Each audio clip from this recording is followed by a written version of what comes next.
Office থেকে সোজা আজ রাসমেলায়, আর এই হলো আমাদের ছোট্ট জ্যোতি। আরে এরা দুজন কি করছে মেয়েদের দোকানে? আচ্ছা, ফিউচার প্র্যাকটিস। যাক ভালো, ঢুকতে থাকলাম মেলার ভিতর। আর দোকান আছে, চলো যাই।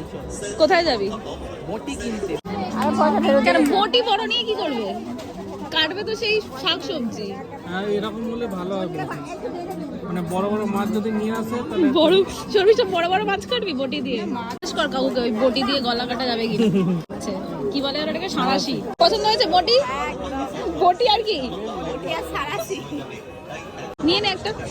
ভাবছি কিন্তু খাবো কি এটার মধ্যে?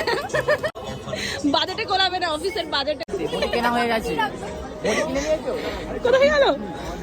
এই তো বটি হয়ে গেছে, পেমেন্ট হয়ে গেছে। এই আমি চলবো, গিয়ে বল। যা গিয়ে বল। গিয়ে বলছি যে একে নেবে। না না আমি যাবো না, আমি একা যাবো গাড়ি না। আরে আমাকে নেবে না, ওদের খেতে যাবে, বইতে যাবে। চল গিয়ে জিজ্ঞেস করি। চড়তে না দেওয়ায় হতাশ জ্যোতিকে নিয়ে ফেরা হলো। বিশেষ করে এই মাছটা আমার ভালো লেগেছে, এটা কামাচের মাছ দেখে মনেই হচ্ছে না। বাইরে এখন আমরা ফেরার পথে রওনা দিচ্ছি, কারণ অলরেডি 9টা বেজে গেছে।